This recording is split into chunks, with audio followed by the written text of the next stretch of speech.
canaltro.com. Es hoy 2 de julio.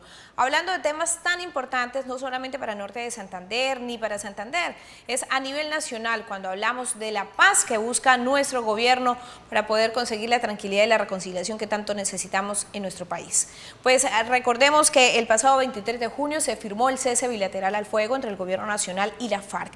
Eso dando como pie a lo que viene para nuestro país en materia de tranquilidad, de reconciliación, de no más muertos, de no más enfrentamientos entre este grupo subversivo y las fuerzas militares y policiales en Colombia, pero también es la búsqueda de la inversión social, económica, cultural y de todo lo que tiene que ver en materia de mejorías para el campo colombiano.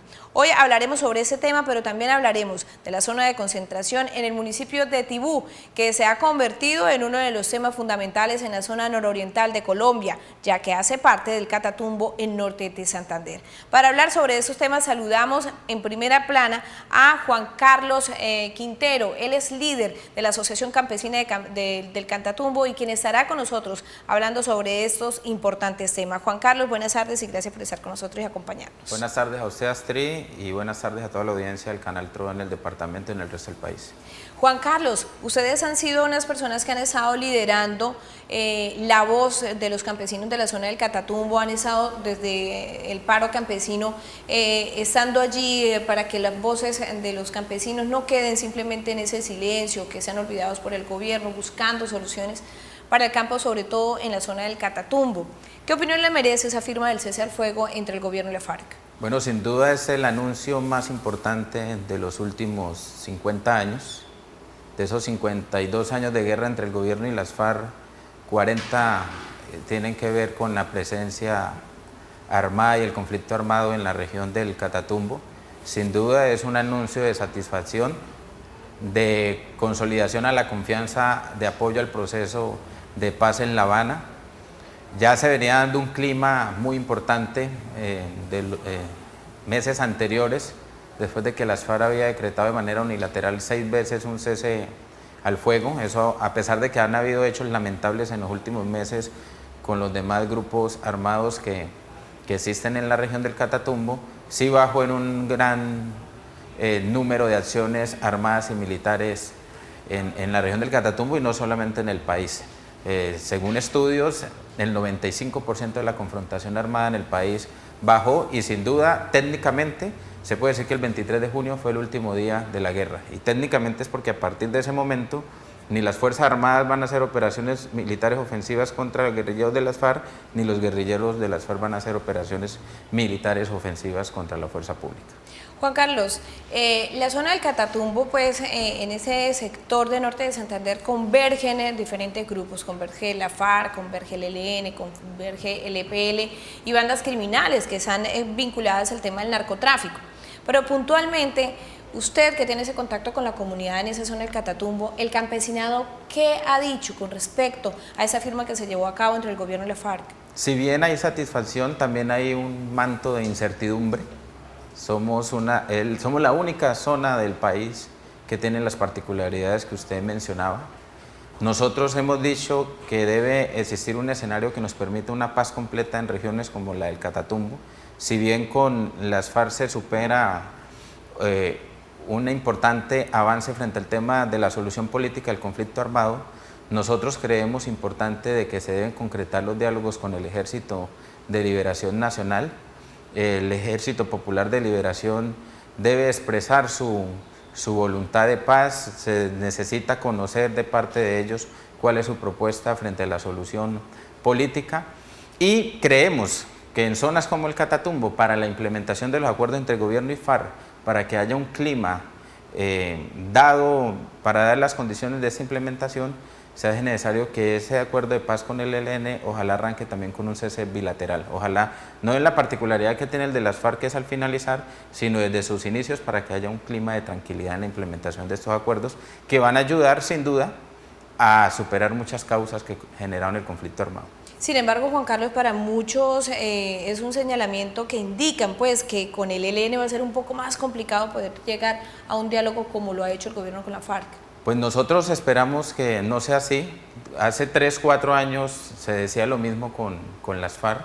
El diálogo ayuda a superar todo, el entendimiento ayuda a superar todo. Nosotros hacemos un llamado al ELN y al gobierno a que transiten hacia la vía que va el país, que es el de la solución política del conflicto armado en este sentido, y esperamos que lo más pronto se puedan sentar para resolver este problema. Me faltaba un asunto y era el tema de los paramilitares. Algunos lo llaman BACRIM, para nosotros son grupos paramilitares. El acuerdo de La Habana también llega en ese sentido. El acuerdo es cese bilateral definitivo de hostilidades y dejación de armas, pero también un acuerdo frente al tema del paramilitarismo.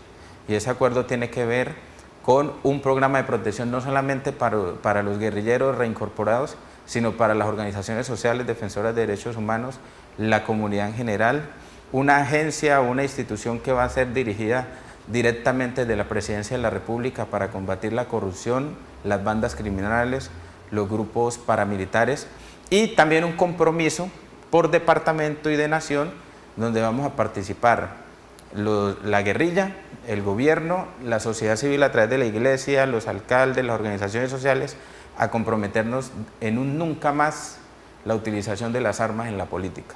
Eso debe ser ejercicios que permitan que haya una cultura de paz, que haya una cultura de alejar las armas de la política. Entonces, los mecanismos también es necesario que el pueblo norte santandereano los conozca y que son acuerdos muy importantes. Esos son esquemas de seguridad mixtos que se van a dar para los desmovilizados del grupo de la FARC.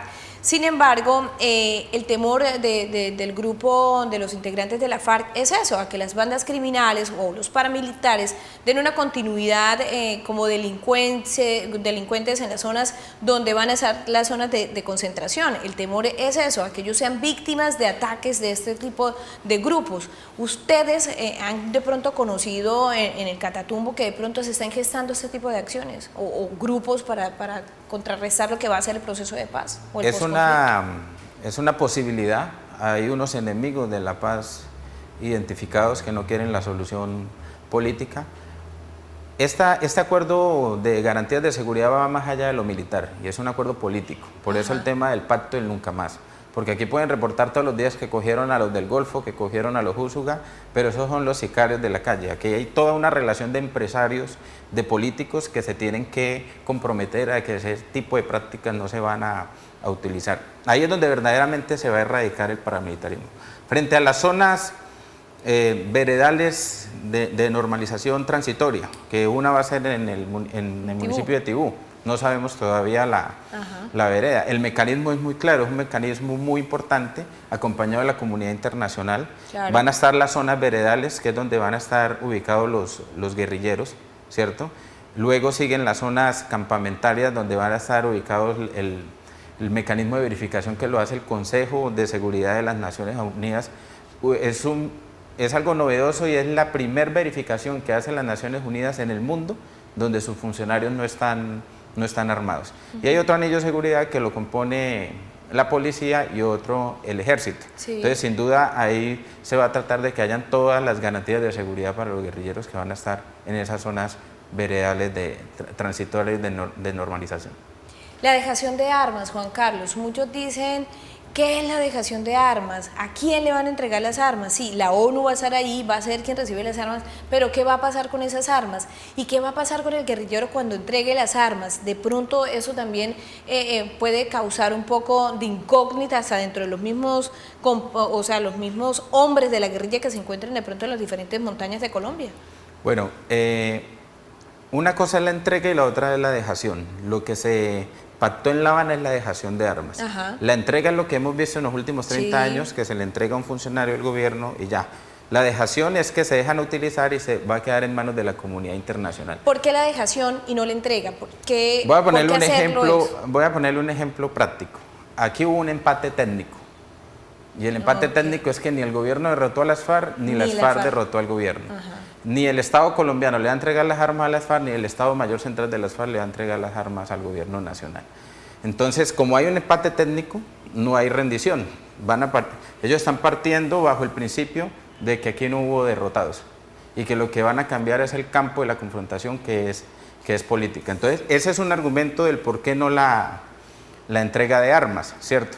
La dejación, entonces la dejación se le deja a la comunidad internacional, en este caso a las Naciones Unidas, Dicen que a partir de la firma del acuerdo, al día 5, los guerrilleros deben de estarse desplazando a las zonas veredales de normalización, ¿cierto?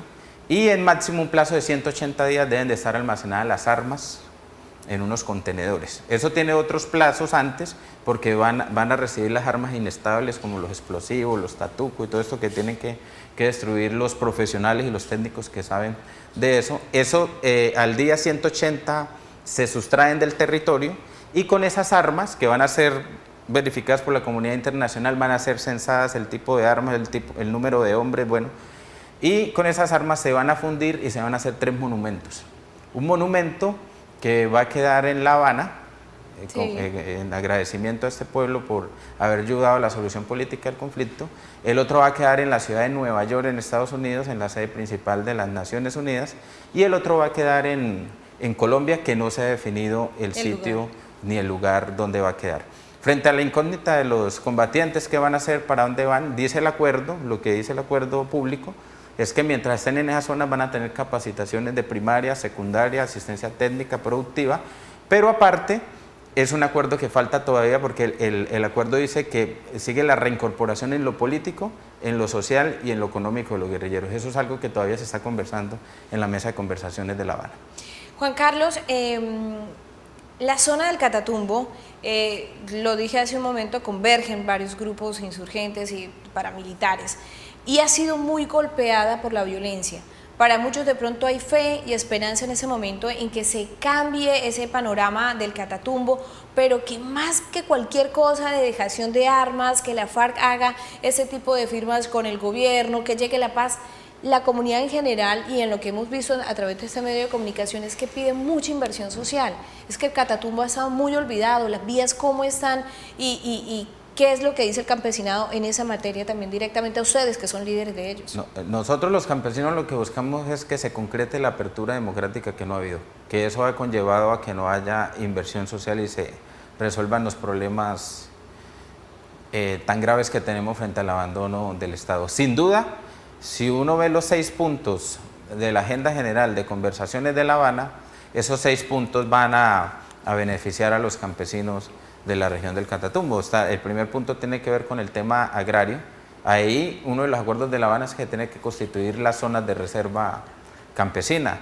Se creó y se acordó un fondo de tierras que por primera vez es una conquista importante, y es que los campesinos que no tienen tierra o tienen poca tierra van a recibir de manera gratuita la tierra. Va a haber un gran plan de formalización de la pequeña y mediana propiedad de la tierra en el Catatumbo. Está acordado la creación de un plan de desarrollo con enfoque territorial para la zona del Catatumbo. En cuanto al tema de participación política, que es el segundo punto de la agenda de conversaciones de La Habana, sí, no se han establecido dónde, pero están acordados, por ejemplo, 12 circunscripciones especiales de paz.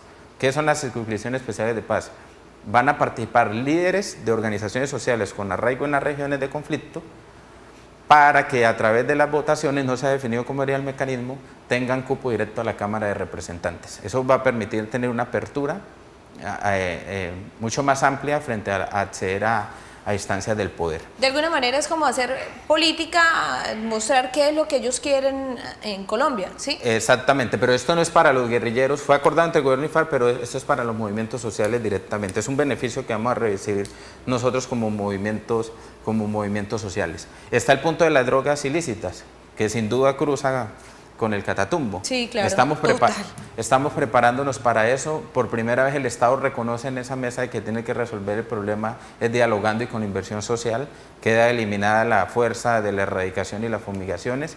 Y un reto que tiene que ver mucho con el compromiso movilizador y organizativo es en la implementación de esos acuerdos. Tiene que asegurarse mucho, porque si el dinero y la política va a quedar en manos de los mismos políticos de siempre, pues la construcción de paz va a ser muy complicada poderla construir. Pues Juan Carlos y televidentes, nosotros vamos a continuar con este tema, pero después de la siguiente pausa comercial. Gracias televidentes por continuar con nosotros en Oriente Noticias. Estamos hablando de un tema muy importante, crucial para nuestro país.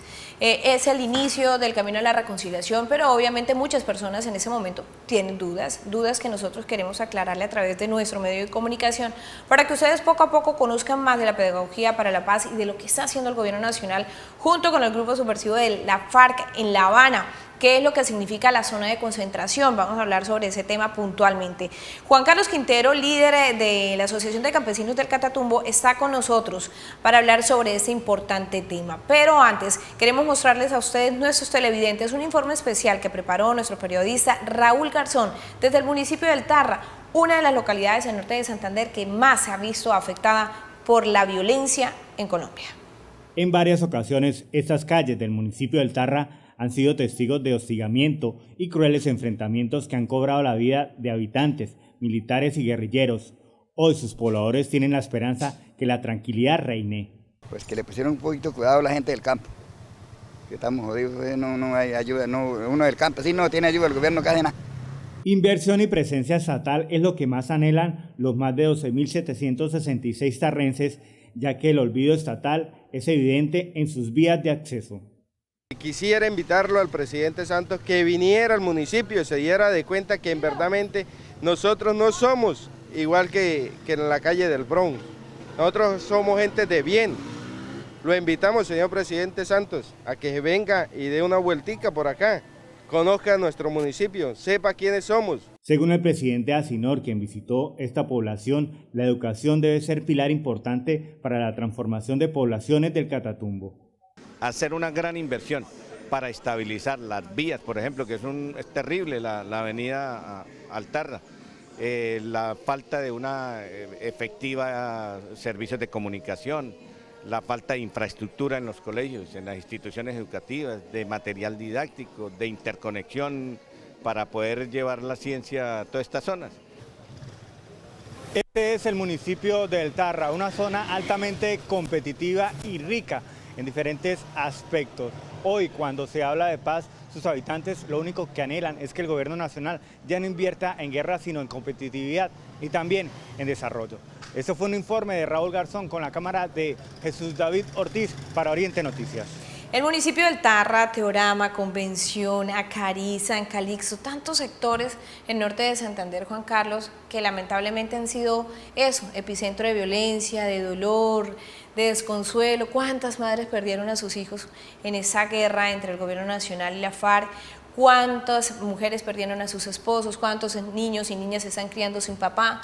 En fin, ¿cuántos tuvieron que salir de sus tierras y llegar a otros mundos? Ejemplo, Cúcuta, un mundo que no conocían, una ciudad que de pronto no los recibió con las puertas abiertas. ¿Cuánto dolor en ese territorio? Por eso es la hora de apostarle a la paz. Es la hora de apostarle a la paz. Estamos con mucha expectativa. Este es un departamento que tiene 240.000 víctimas, uno de los departamentos con la tasa más elevada. Esperamos que en el punto 5 de la agenda de La Habana, en esas comisiones de búsqueda de desaparecidos que hay en el Catatumbo, según cifras oficiales son 600, hay un montón de fosas comunes que están por identificar los cuerpos, que esta justicia restaurativa permita la reconciliación entre los victimarios y la comunidad, no viendo solo los victimarios a las FARC, ¿no? Porque sí, claro, también hay más. Esa justicia está la misma fuerza pública, claro, el Estado, los paramilitares, y pues la reparación, que eso es una reparación colectiva como comunidad, como familia, y que sin duda este punto va a ser muy importante para la construcción de paz, de confianza, la reconciliación nacional y la reconstrucción pues, de nuestra patria, de nuestra querida Colombia, que es lo que queremos. Por eso hay mucha expectativa. Sin duda nosotros sabemos que va a tocar luchar mucho, de que va a tocar movilizarnos mucho. El mismo presidente lo decía muy desafortunadamente ayer, que iba a fortalecer más el ESMAD, porque después de la firma del acuerdo iban a haber muchos más paros y muchas más protestas. Creemos que eso es muy desafortunado, porque es un tratamiento que precisamente para construir paz, una de las exigencias es el desmonte del ESMAD, pero vamos hacia allá. Yo creo que hay una decisión política del gobierno y de las FARC de que hay que separar las armas de la política y hay que ir a otros campos de batalla. Es que ya es hora. Juan Carlos, la zona de concentración para muchos genera dudas. ¿Qué es una zona de concentración? ¿Cómo va a ser? ¿Quién la va a vigilar? cómo se va a componer, qué van a hacer los guerrilleros allí, ya lo decía usted hace un momento, se van a educar también, pero quiénes van a estar pendientes de que los guerrilleros no entren o que de afuera alguien diferente a las personas que decidan ya firmar o irse por el camino de la paz no vayan a ser víctimas de ataques de otros grupos. ¿Cómo va a ser el tema de las zonas de concentración para lo que ustedes hasta el momento les han anunciado? Bueno, es en el municipio de Tibú. Para el caso del departamento no conocemos la vereda. Se ha llamado zonas veredales transitorias de normalización. Es el nombre técnico que esto tiene. Estas zonas se darán una vez la firma del acuerdo final. Es decir, si la firma es el 7 de agosto, un ejemplo, el día 8, que lo llaman D1 en el documento, las FARC debe enviar las coordenadas de los corredores donde están ubicados los guerrilleros al gobierno para que haya una especie de dispositivo que permitan llegar sin dificultad a estas zonas veredales transitorias y de normalización, ¿cierto? A partir del día D5 deben estar ya todos los guerrilleros concentrados, el día 5 deben estar los guerrilleros concentrados en las zonas. Hay una comisión tripartita verificadora. Tiene miembros del gobierno nacional, miembros de las FARC y miembros de las Naciones Unidas, que es como el comité o el escenario donde se van a discutir las dificultades, los principios de monitoreo. A partir de ese momento los guerrilleros ya empiezan a hacer... El Estado debe garantizar la alimentación, la salud, todo lo que esos guerrilleros van a tener que estar esos 3 o 4 meses ahí en esas zonas. ¿Cómo está conformado? Van a estar las zonas, pero van a estar los sitios campamentarios. En los sitios campamentarios los guerrilleros pueden salir de civil y sin armas, ¿cierto? Van a tener unas zonas de recepción donde pueden atender alcaldes, diputados, a cualquier persona de la sociedad civil, campesinos, para conversar con ellos. Van a haber 60 guerrilleros que van a tener disponibilidad, si se quiere, de seguridad, pero para estar en todo el territorio nacional, en las ciudades, en las cabeceras municipales, haciendo actividades relacionadas con el proceso de paz. Y van a haber 10 guerrilleros, por ejemplo, si es en Tibú, de aquí de este departamento, que aquí es el frente 33, van a haber 10 guerrilleros de ese frente que van a tener la facultad de andar todo el departamento desarrollando actividades relacionadas con el proceso de paz. Ellos, obvio, van a tener unos dispositivos de seguridad y todo para garantizar la seguridad de ellos. Pero entonces vamos a las zonas de veredales. Está la zona veredal, está el primer anillo, como lo llaman ahí, que es el Consejo de Seguridad de las Naciones Unidas. Sigue la Policía Nacional y sigue el Ejército.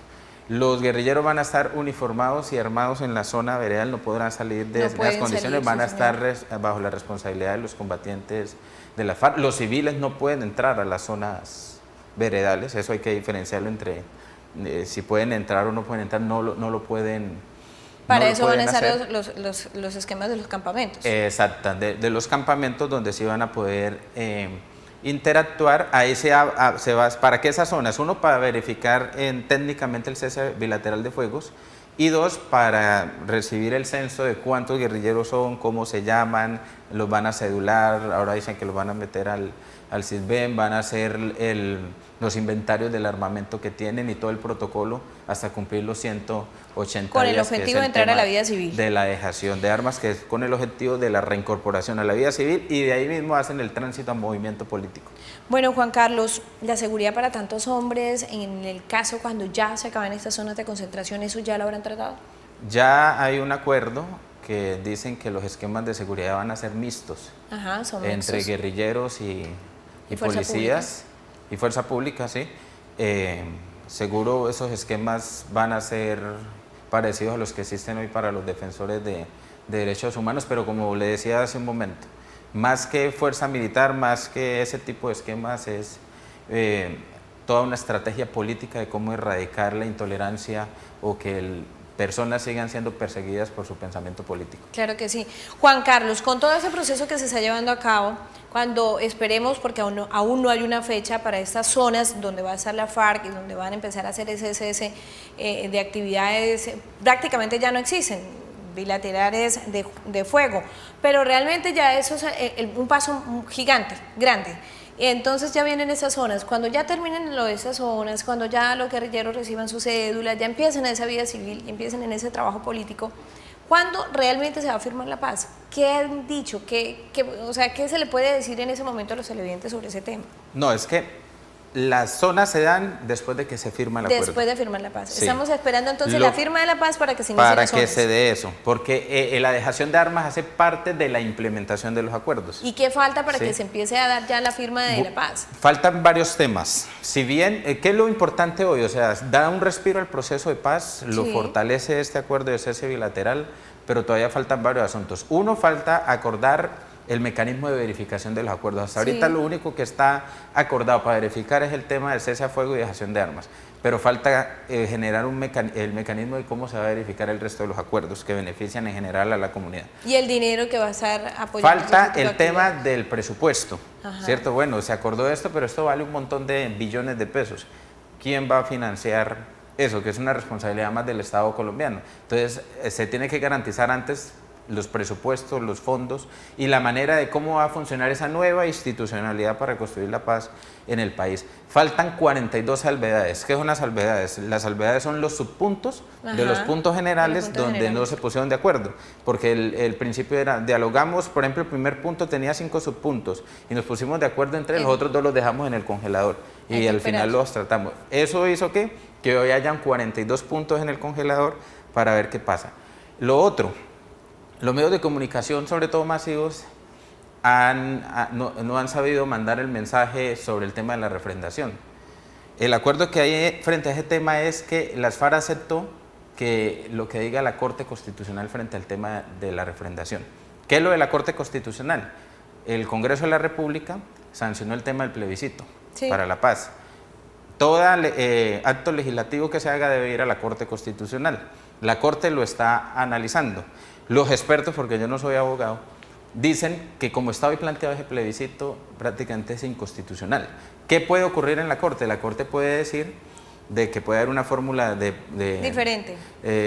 o lo pueden fortalecer con otras opiniones, ¿cierto? Que lo hagan mucho más robusto, lo hagan mucho más viable y lo pueden llamar, por ejemplo, plebiscito especial para la paz. O también hay la posibilidad de que se convoque una consulta popular especial para la paz. Entonces, no es el plebiscito todavía, como está planteado, la decisión final de la refrendación. ¿Qué es lo positivo? Que FARC y gobierno ya están de acuerdo de que sí se le tiene que consultar al pueblo colombiano el texto completo de los acuerdos. Bueno, pues Juan Carlos, ha sido muy interesante esta charla, ese encuentro, y para tenerle a todos nuestros televidentes un poco más de claridad sobre lo que son el proceso de paz y cada uno de los puntos que están conllevando a que se dé una firma final de paz entre el gobierno nacional y la FARC. Juan Carlos Quintero, mil gracias por estar con nosotros y aceptar nuestra invitación y hablarle de frente a nuestros televidentes sobre este importante tema. Gracias a ustedes, invitamos a todos a aportarle a la reconciliación nacional, a la reconstrucción del país y que ojalá la próxima vez que vengamos al programa ya esté la firma final del acuerdo. Ojalá, Juan Carlos, y obviamente poder contar con su presencia acá para hablar sobre este tema tan importante, tan crucial que es para nuestro país. Juan Carlos, mil gracias por acompañarnos y a ustedes televidentes nos vamos a una pausa comercial, pero ya regresamos con más de Oriente Noticias para hablar sobre el proceso de paz y los puntos que se están tratando en ese momento dentro de ese proceso especial que nos traería finalmente la reconciliación para Colombia. Televidentes, nosotros continuamos acá en Oriente Noticias cuando hablamos del cese bilateral entre el gobierno nacional y la FARC y por supuesto también todo lo que conlleva este punto firmado por el Estado y ese grupo subversivo en La Habana, entre ellos las zonas de concentración y por supuesto todo lo que tiene que ver en materia de seguridad para esas personas que ya empezarán por su camino por una vida civil y obviamente un camino a la reconciliación. Para seguir hablando sobre ese importante tema, saludamos hoy al doctor Enrique Pertús, quien está con nosotros y nos acompaña en esta tarde para hablar sobre este importante tema a nivel nacional. Enrique, buenas tardes, gracias por estar con nosotros y acompañarnos como usted como defensor de derechos humanos y coordinador de la Mesa Departamental de Derechos Humanos en Norte de Santander, pues conoce muy bien del tema que se está haciendo o que se avanza en ese momento entre el Gobierno Nacional y la FARC. ¿Qué opinión le merece el cese bilateral firmado por estas dos partes? Es decir, lo que representa el cese bilateral es la culminación ya del proceso de negociación que había entre la FARC y el Gobierno Nacional. El cese bilateral ratificó este acuerdo y es uno de los pasos definitivo para la reintegración y la desmovilización de la FARC y su paso a la vida civil. Enrique, dentro de todo esto que se está hablando, el proceso de paz, la firma del cese bilateral, la seguridad mixta que van a tener la FARC de estas zonas de concentración, ¿qué pasa con las víctimas? ¿Qué han dicho de las víctimas? Es decir, recordemos que en la negociación que hubo en La Habana hubo la participación muy representativa de sectores de las víctimas en el país. Ahí hubo un acuerdo entre el gobierno nacional y la FARC en lo que tenía que ver con la justicia, con la reparación y con la no repetición.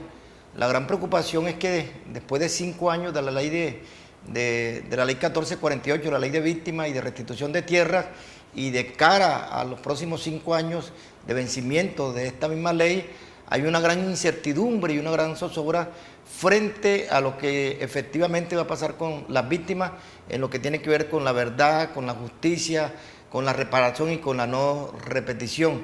Mirando el número que se tiene actualmente de las víctimas, donde se está hablando de un universo de casi de 6 millones de víctimas que en su gran mayoría, por ejemplo, son víctimas que no han sido reparadas, pero también hay que señalar que son víctimas donde todavía la verdad ha llegado simplemente a medias, y en otras la verdad brilla por su ausencia. Enrique, hay una situación real que está presentándose en el Catatumbo realmente en ese momento. Y ustedes van a hacer de pronto esa voz para solicitud de qué pasó con Henry Pérez. Es un líder de la Gabarra, de la zona del Catatumbo, un corregimiento del municipio de Tibú que desapareció desde febrero, no se sabe nada, las autoridades no dicen nada, ningún grupo insurgente habla sobre el tema, ningún grupo bacrino, paramilitar, habla sobre ese tema. ¿Qué han dicho y qué piensan hacer ustedes frente a la desaparición de Henry Pérez? Mire, Astrid, hay una indolencia del Estado, hay que decirlo así, que hay una indolencia del Estado y hay una gran despreocupación del Estado frente a Henry Pérez, porque Henry Pérez no era cualquier persona tampoco. Henry Pérez tenía unos grandes perfiles como líder comunal y líder social. En días pasados tuvimos una reunión en una comisión interinstitucional que creó la gobernación del departamento, donde se encuentra la Defensoría del Pueblo, la Fiscalía, la Policía del departamento, la gobernación a través de la Secretaría de Gobierno, y hacemos presencia nuestra. Y es preocupante de que la Policía del departamento y la Brigada 30 nos informa que han venido desarrollando un sinnúmero de protocolos que tienen que ver con reuniones, que tienen que ver con pago de recompensa, que tienen que ver con consejos de seguridad, pero la pregunta es que después de 6 meses ni la reunión, ni los consejos de seguridad, ni los pagos de recompensa han dado los resultados esperados. Nosotros en esa comisión interinstitucional planteamos que hay que enviarle una carta, un oficio urgentemente al presidente de la República y al ministro del Interior para que se mire en la mesa de negociación de La Habana de cara en ese proceso con la FARC, preguntarle a la FARC si ellos han tenido alguna responsabilidad para ir descartando un poco también este tipo de hipótesis, pero también hacer el mismo ejercicio con los helenos, porque entendemos que el gobierno tiene vía directa con el COSE, independientemente que no se hayan iniciado las conversaciones con este grupo, hay una línea directa con el COSE. Reconociendo que ya el Ejército de Liberación Nacional no asume ningún tipo de compromiso frente al delito de la desaparición forzada de Henry Pérez.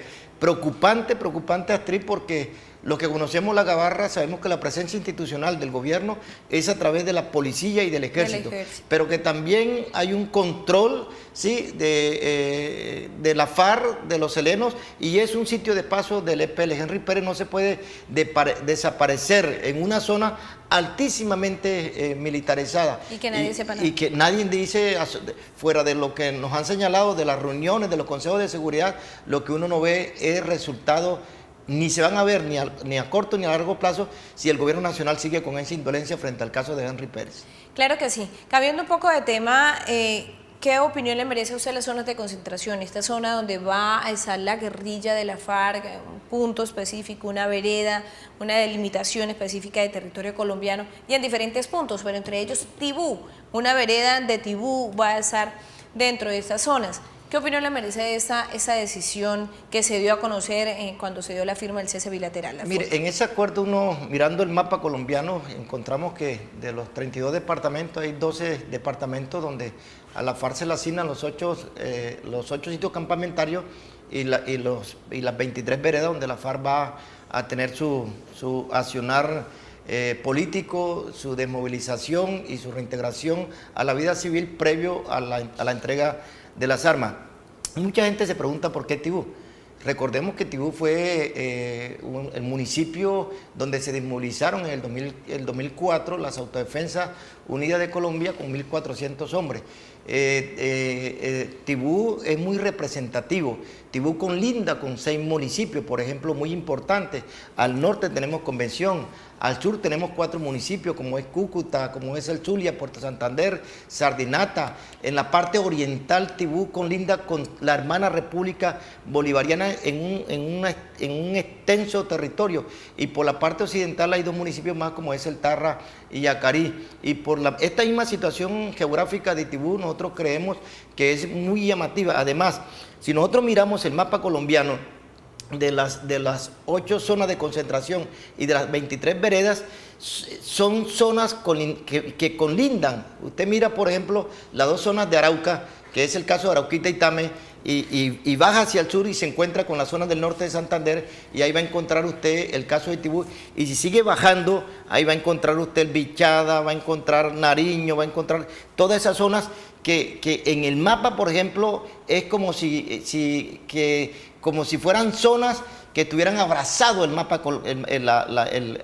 al país. Uno cree que en ese tipo de negociación la FARC fue muy estratégica en ese sentido. Lo de Tibú, pues hay unas reglas y un protocolo que se señalaron en el acuerdo. Tiene que ser una zona distante de la zona de frontera, una zona, por ejemplo, que no afecte las comunidades indígenas ni los parques naturales, que estén alejadas de los cascos urbanos.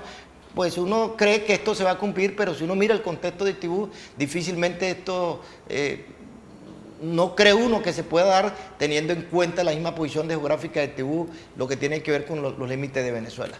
¿Usted cree que eso ya es un paso definitivo para que se firme la paz, aunque existan algunas falencias en que no se ha de pronto concertado algunos puntos reales, como lo decía hace un momento Juan Carlos Quintero?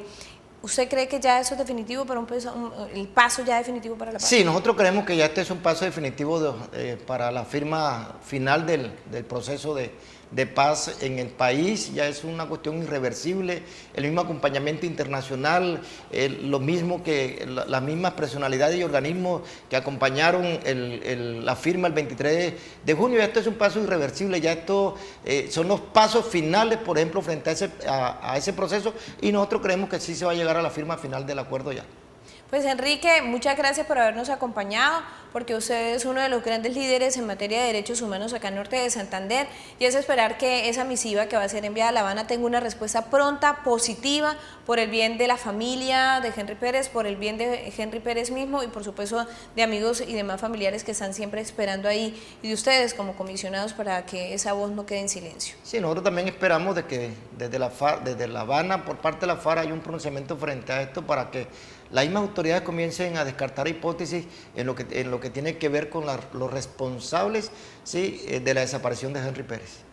Pues Enrique, muchas gracias por acompañarnos. Y ustedes televidentes, vamos ahora a saludar a Raúl Castro desde la ciudad de Ocaña. Él nos presentará las declaraciones que entregó el Defensor del Pueblo Nacional en esa ciudad con respecto a lo que significa el proceso de paz para esa zona del Catatumbo. Y por supuesto, también la Iglesia señala que si no hay inversión social, pues poco se podría hablar de paz en esa región. Raúl Castro, muy buenas tardes, gracias por estar con nosotros y cuéntenos qué información nos tiene.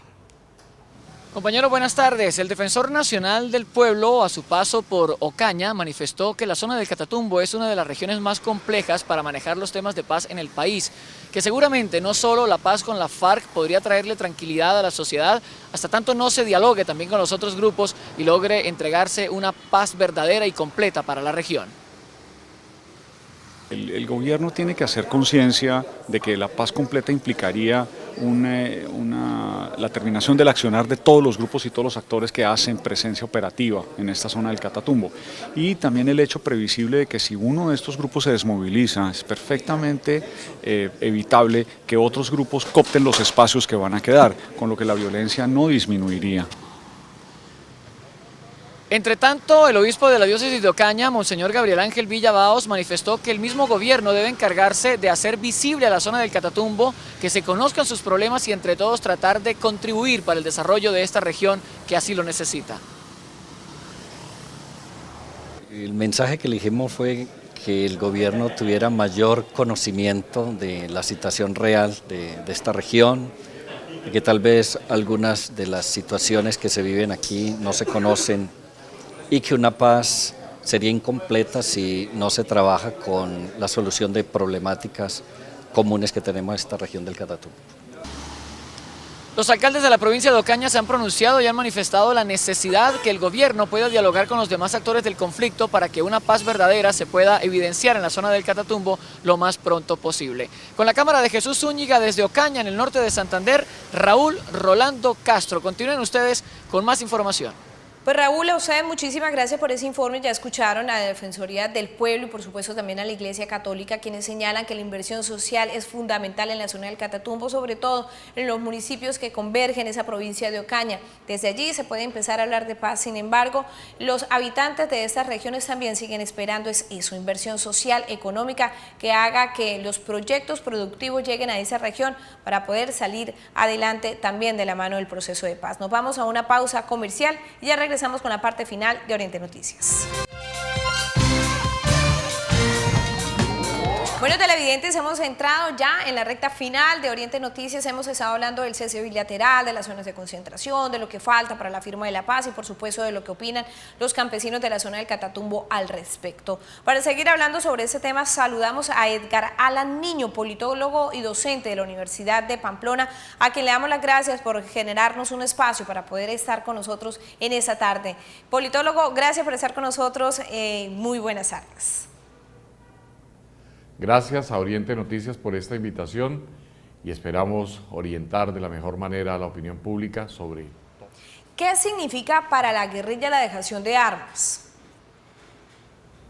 Es una situación de comodidad para la guerrilla en el sentido en que no traicionan sus ideales. Es decir, ellos querían buscar una salida armada al conflicto, pero al encontrar que no hay salida armada, buscan los diálogos, y los diálogos es una buena forma de terminar con su lucha y trasladar su lucha a la parte política. Entonces, desde ese punto de vista, ellos no se sienten traicionando su ideología y por el contrario, buscan un punto intermedio en medio del radicalismo que se habían planteado de buscar el poder a través de las armas. Ahora, la figura no es rendición, es una entrega voluntaria de armas, lo que muestra el proceso con más dignidad desde la visión de la guerrilla. Edgar Alan, ¿cuál cree usted que es el siguiente paso en ese proceso? Ante todo, que se cumplan los protocolos que se han fijado.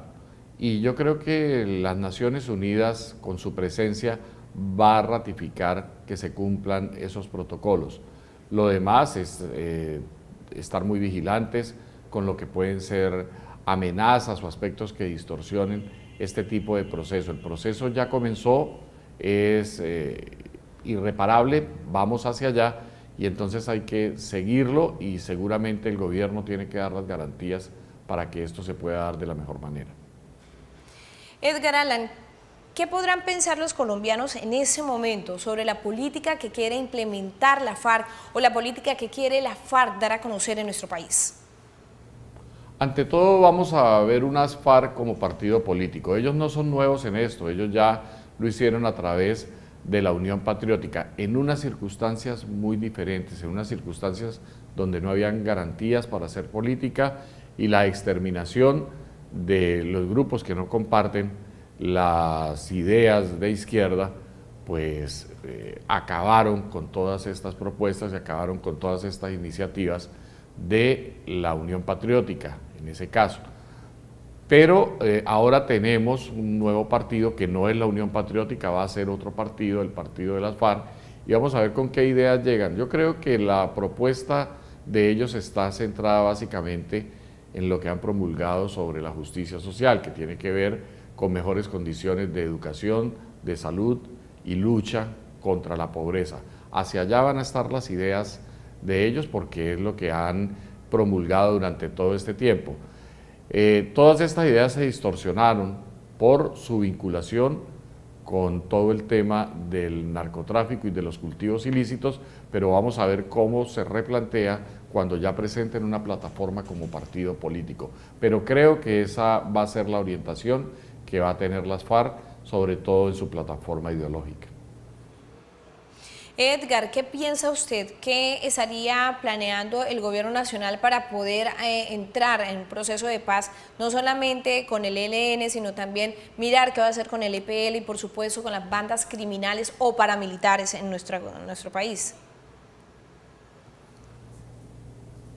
Yo creo que esta experiencia con las FARC le ha permitido al gobierno mirar qué errores ha cometido y sobre todo pasa por el tema de la justicia transicional, hasta qué punto se tienen que hacer ajustes sobre cómo se va a asumir la justicia transicional con estos grupos y de inmediato tienen que activarse esos diálogos tanto con el ELN como con el EPL, porque el Catatumbo y el norte de Santander es la región álgida que no va a tener una paz perfecta, pero también va a tener una paz con muchas interrupciones si no se logra el diálogo con estos grupos. Es urgente para nuestra región y es urgente para la paz del país que el proceso sea completo, que sea con los grupos que también están al margen de la ley todavía. Profesor Edgar Alan, a usted gracias por regalarnos un espacio para Oriente Noticias y hablar sobre ese importante tema para nuestra región, nuestros habitantes. Mil gracias. Muchas gracias. Creo que Oriente Noticias le está apostando a la pedagogía sobre la paz, a colocar estos interrogantes y estas inquietudes en el papel, cómo vamos a asumir los colombianos el proceso de una forma madura, cómo nos tenemos que enterar de qué es lo que se ha acordado en La Habana, conocer a fondo el documento y no negarnos a escuchar las personas que están diciendo no y no negarnos a escuchar las personas que están diciendo sí, porque de eso se trata la democracia y se debe llegar a puerto seguro con una opinión pública madura. Eso es lo que estamos buscando, tanto en el norte de Santander como en el resto del país, con este tipo de procesos democráticos. A usted, profesor, y le informo a todos nuestros televidentes que les tengo una información especial, y es que llegó el 12º Carnaval de Remates en el Centro Comercial La Isla en Bucaramanga, y qué mejor que entregarles detalles a ustedes de mano de Tatiana García. Tatiana, muy buenas tardes y adelante con toda esa información importante para nuestros televidentes en esa sección del país. Así es, buenas tardes para ustedes y a esta hora los saludo desde el Centro Comercial La Isla con excelentes recomendaciones, pues se realiza el 11º Carnaval de Remate, donde usted tiene la oportunidad de encontrar grandes descuentos, 2x1 hasta 3x1 y descuentos hasta el 50%. Esta es la invitación en el día de hoy, pero ¿quién mejor que el señor William Reyes, el presidente del Consejo, para que nos cuente detalles de estas grandes promociones? Sí, muy buenos días a todos los televidentes de TRO y a nuestra clientela que es San Andrés La Isla. Nosotros cada año hacemos un carnaval de remate, es el 12º carnaval de remate donde tenemos mercancías nacionales e importadas a muy buen precio. Está posicionado aquí en Santander y verdaderamente tenemos muchas promociones, hay comodidad, hay parqueaderos, tenemos apoyo de la policía, de la seguridad Acrópolis y ante todo los descuentos, camisas a 5.000 pesos, pares de calzados originales, el calzado original que era de 280.000 con el 50%, pantalones que eran de 70.000, 80.000 de marcas, de buenas marcas, a 40.000, a 30.000 pesos. Estamos vetando verdaderamente todo por la ventana. Don William, yo creo que ese es el único centro comercial de la ciudad donde usted encuentra ropa, zapatos, joyas, tecnología, encontramos de todo. Sí, nosotros somos el centro comercial más grande del oriente colombiano. Somos 1000 locales que vemos aquí, entonces imagínense. Y también somos generadores de empleo a los santanderianos. Verdaderamente este es un carnaval que todo el mundo lo conoce, ya es posicionado en Santander. tienen parqueaderos, tienen baños, tienen restaurantes, la seguridad es indispensable para esto, pueden venir a comprar con mucha tranquilidad y el horario es de 8 a 11 de la noche y vamos a estar hasta el día lunes. Hay algunas promociones que se van dando en el día para que todos nuestros televidentes vengan porque hay ofertas de promoción que duran 1 hora. Me contaron que esa es una dinámica muy interesante que se realiza dentro del carnaval. Sí, cómo no, la hora loca. Nosotros tenemos una hora loca donde todos los centros, todos los locales, los 982 locales que tenemos, colocan las mercancías con más del 80 y 90% de descuento. Y verdaderamente eso es para venderle a toda la clientela que ha sido fiel desde que venimos del Parque Centenario, que ha sido fiel comprador al Centro Comercial La Isla. Como les decía al principio, ustedes van a tener la oportunidad de disfrutar de grandes descuentos hasta del 50 y el 70% y pendientes, porque si vienen, la idea es que se agenden para que duren un buen tiempo en el Centro Comercial y disfruten en cualquier momento de la hora loca. Esa es la invitación en la tarde de hoy. Tatiana, a usted muchas gracias y ya saben televidentes, aprovechar esos remates que está entregando el Centro Comercial La Isla. Y ahora vamos con toda la información deportiva y Manuel García nos tiene los detalles de los deportes acá en nuestra región norte santanderiana. Manuel, muy buenas tardes y adelante con la información. Cordial saludo para usted, Astrid, y también para todos los televidentes de Oriente Noticias. Bienvenidos a la información deportiva. Pues les cuento que el Cúcuta Deportivo mañana debutará en el segundo semestre del torneo de ascenso cuando reciban a partir de las 5:30 de la tarde al conjunto de Real Santander. Uno de los hombres que espera ser prenda de garantía en el arco motilón es el norte santanderiano Sergio Avellaneda. Del municipio de Durania, en norte de Santander, es oriundo el número 1 del Cúcuta Deportivo. Sergio Avellaneda, con sus atajadas, se ganó la confianza del Nano Prince y hoy por hoy es titular indiscutido del arco rojinegro. Gracias a Dios se viene haciendo un gran trabajo, se viene haciendo un excelente esfuerzo y el fruto a ello, ¿no? Esperando la recompensa al fin de año, que es lo que todos los norte santanderianos y todos los jugadores de la institución queremos, que es estar en primera. Sergio espera que sus atajadas llenen de confianza a la saga cucuteña y así poder iniciar con pie derecho ante el elenco de Real Santander. Un rival que siempre sale a proponer, que su fuerte es la tenencia de balón, pero un Cúcuta que está pensando en el ascenso, que tiene claros los objetivos de este año y que desde la primera fecha seguramente va a salir a ganar. Amor por la tierra que lo vio nacer profesa a cada instante el guardameta y así como hay compromiso de los futbolistas para ascender, también espera que el sentimiento sea recíproco por parte de la afición. Hinchas del equipo Motilón que nos acompañen, que vengan al estadio, que todos somos norte santanderianos y todos queremos el ascenso del equipo este año. El domingo a las 5:30 de la tarde ante Real Santander, Cúcuta Deportivo buscará iniciar con pie derecho el camino rumbo al ascenso. Esperemos pues que el Cúcuta Deportivo inicie con pie derecho su trasegar en el segundo semestre. Bien, en otras informaciones les cuento que hay buenas noticias para la natación, en este caso en la modalidad de clavados porque 3 niños representarán a Norte de Santander por primera vez en un torneo nacional que se realizará en Pereira. 4 nadadores motilones representarán por primera vez a Norte de Santander en un campeonato nacional de clavados. El certamen se efectuará en Pereira a partir del 3 de julio. Estoy contenta porque voy a ir a ese nacional y creo que me va a ir muy bien. Vamos con muchas ganas para traer muchas medallas y muchos triunfos para Norte. El torneo es muy bonito. He practicado muchas cosas para llegar a ese campeonato. A pesar de ser una nueva modalidad en la región, ya vienen trabajando hace 8 meses y sueñan con lograr medallas para el departamento. En este momento los niños están sacando su serie del trampolín de 1 metro y yo sé que en la ciudad de Pereira nosotros vamos a hacer una buena presentación. En este momento tenemos el apoyo de INDE Norte y de la Liga Norte Santanderiana de Natación.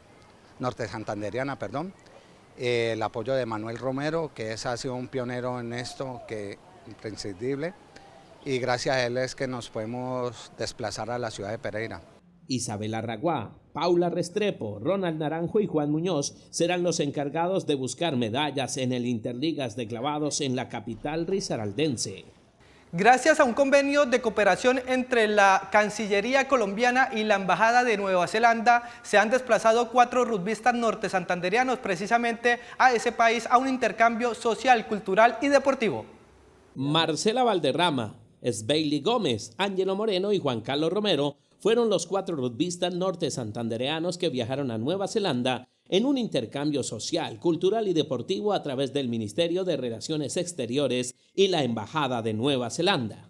Es a través de un programa de inglés que tiene Nueva Zelanda que se llama Gain on English, donde los chicos van a ir no solo a jugar rugby, sino toda la mañana van a tener clases de inglés, de clases intensivas, y en la tarde van a ir a entrenamiento, a un campamento de rugby, van a ir a museos, van a ir a parques, a lugares reconocidos, porque no es solo deportivo, sino también es social y cultural. Además de los rugbyistas de la región, viajaron 4 niños de Buenaventura y 4 deportistas de Antioquia. Y nos sentimos muy satisfechos, muy orgullosos y muy alegres de poder viajar allá y conocer, hablar inglés. Cuando lleguemos de allá, enseñarles a nuestro equipo todo lo que aprendimos allá. Es muy chévere porque pues Nueva Zelanda es el país número 1 en el rugby. Aprender a hablar en inglés, ver un partido que eso no lo vamos a poder ver así de frente. Por norte de Santander también viajó el entrenador William León Higuera. Los 12 deportistas del país estarán en territorio europeo hasta el 15 de julio. También les contamos que el gimnasta norte santanderiano Javier Sandoval entregó su balance luego de la participación que logró un 5º lugar en la Copa Mundo que se realizó recientemente en Portugal. Con él conversamos en Oriente Noticias. Los obstáculos no han sido un impedimento para que el gimnasta cucuteño Javier Sandoval se haya repuesto ante la adversidad. Después de estar durante casi un año con una lesión de rodilla, regresó a las grandes competencias para ser protagonista. Recientemente logró en Portugal un meritorio 4º lugar en la especialidad de arzones. Levantarse después de una caída tal y preparar estas competencias en tan corto tiempo, en una corta preparación, no es fácil. Gracias a Dios, a mi familia y a todas las personas que me han apoyado, he podido lograr salir adelante. Cúcuta, cuna de campeones, ciudad que le ha dado a Colombia grandes gimnastas. Javier, a sus 23 años de edad, cuenta cuál es para él el camino al éxito. Hay que trabajar, ser perseverante y según los objetivos de cada persona es el nivel de sacrificio, ¿no? A los 7 años comenzó su trasegar por la gimnasia. Hoy, 16 años después, aseguró que sigue luchando por alcanzar su gran sueño. Lograr grandes cosas para mi departamento y para mi país. Este solo fue un pequeño escalón en mi carrera y soy consciente que tengo que trabajar muy fuerte para seguir escalando. Es estar presente como un excelente gimnasta en Tokio 2020. Panamericano de mayores en Bolivia y suramericano en Perú serán los retos para el segundo semestre. Al igual que Yosimar Calvo Moreno, sin lugar a dudas, Javier Sandoval también tiene mucho talento. De esta manera hemos llegado al final de la información en Oriente Noticias. Los dejamos con más de nuestra programación. Que tengan una feliz tarde y feliz fin de semana para todos.